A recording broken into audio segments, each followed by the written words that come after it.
All of these magnificent dishes were lined up at the dinner table, but I wasn't allowed to touch any of it. Are you done setting the table? All right, go back to your room now. Get your gloomy face out of here. You're ruining Megan's birthday party. Okay. Today was my younger sister Megan's birthday party. She's 8 years younger than me, and I wasn't allowed to celebrate with them. It's been like this ever since her very first birthday. Unlike me, who was plain and not very outgoing, Megan was so cute ever since she was born, and my parents adored her. They brought her toys, clothes, and anything else she wanted. All she had to do was ask, and they signed her up for ballet and piano lessons. At the same time, they continued to lose interest in me. I used to try to get their approval, but it all backfired. Are you trying to make Megan look bad? How inconsiderate of you! The decisive incident was when I was 16. I came home to an empty house.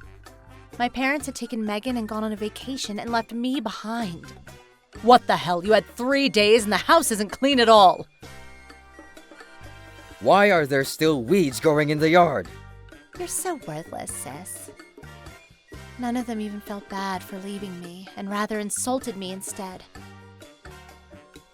That's it. I'm done trying. Nothing I do is going to make them acknowledge me. I started a part-time job to save up money to leave the house. My plan was to leave the house upon graduating high school. However, my plans had to be moved up. Where's my necklace? You stole it, didn't you, Jennifer? I have no idea what you're talking about. Liar! I remember that envious look in your eyes when I got it for my birthday. Give it back, Jennifer.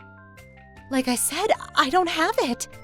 Oh, I found it! Just as I thought. It was in your closet, Jennifer! What?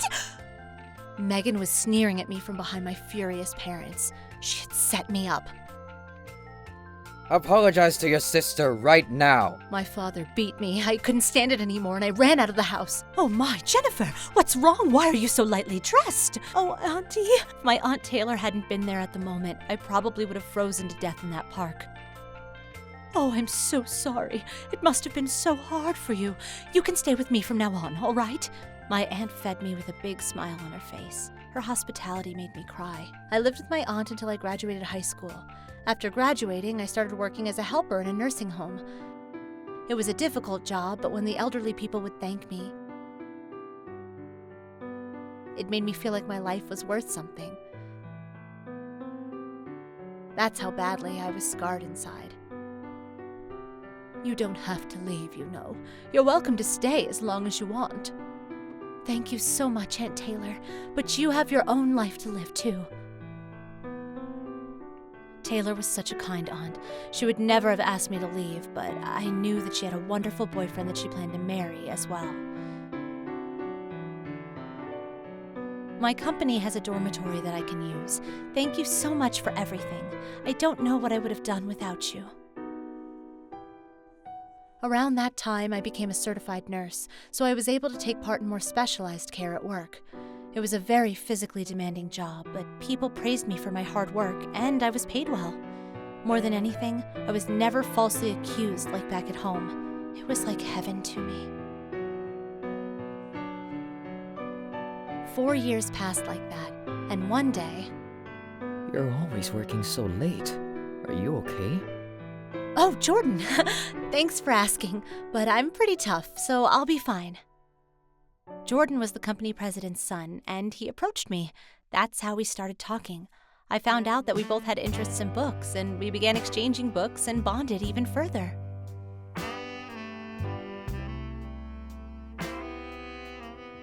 Jennifer, will you be my girlfriend, please? Jordan!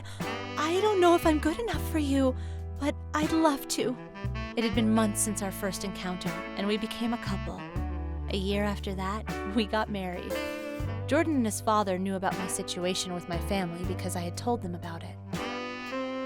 There's no need to hold a wedding or let your parents know about the marriage if you don't want to. I was relieved to hear that. I worked even harder than before at work and at home to repay them for their kindness. It was a lot of work, but I felt so fulfilled and was filled with happiness every day. Until I got that phone call from my mother. Hey, Jennifer, how have you been? It's me. How can I help you? I heard you work at a nursing home, right? The neighbors said they saw you there. Are you a nurse now? It's none of your business, Mother. Please stop snooping around my life. Oh, I knew it. I was right. Please, you need to come home. Your grandmother broke her leg and she needs care. I deeply regretted pushing the answer button to that unknown call. My mother went on to explain how my grandmother had fractured her leg and started to show early signs of senile dementia while she was in the hospital. The other relatives had refused to take her in, and my grandmother ended up at my parents' house. Oh, I see. I'm sorry to hear that, but I don't want anything to do with any of you anymore. What? How arrogant of you!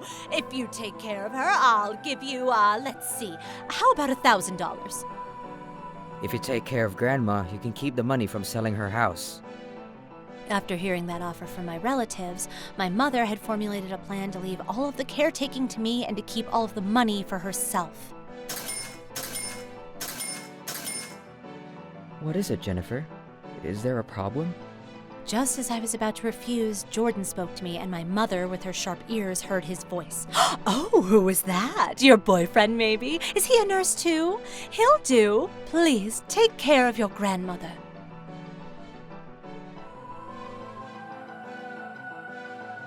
If you cause Jordan any trouble, I will never forgive you, Mother. I hung up the phone and swore to never answer an unknown number ever again. Thankfully, that was the last I heard from her.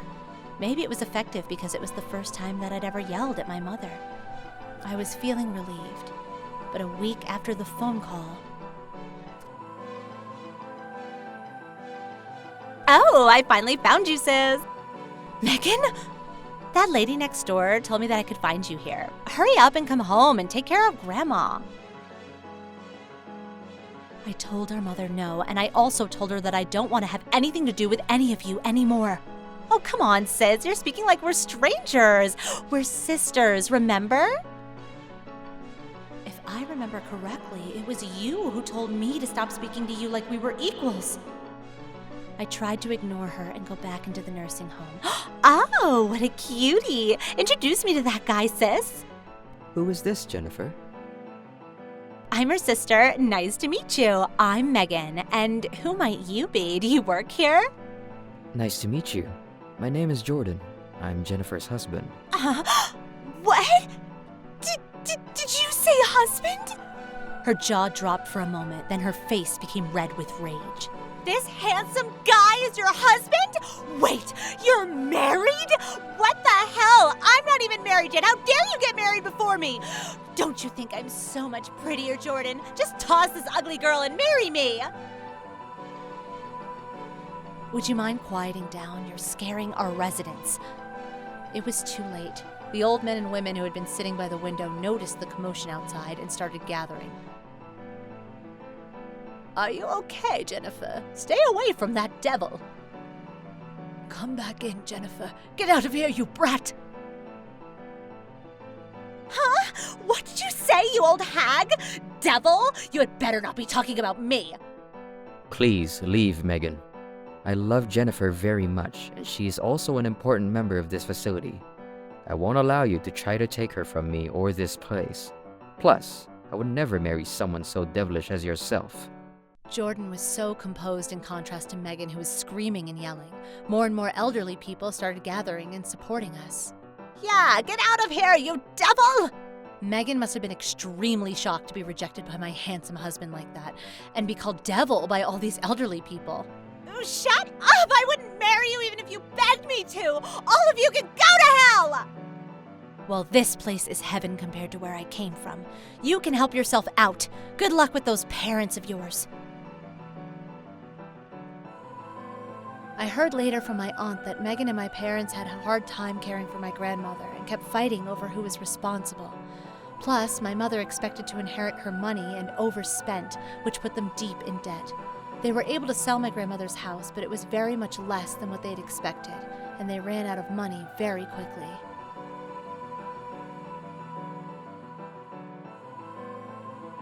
Oh, yeah, and Megan? She said she was going to get married to some sketchy guy, and we can't even find her anymore. Your cousin Kenny said that he saw her in part of town with all of those brothels and nightclubs, but who knows what she's up to? I did receive a text after the incident from Megan asking for money, but I ignored it and never heard from her ever again. Maybe she was reaching out for help, but that's not my problem anymore. I don't plan to reach out to any of my family ever again. I plan to live out my own happy life. Dad, Mom, Megan, goodbye. Hopefully, we'll never meet again.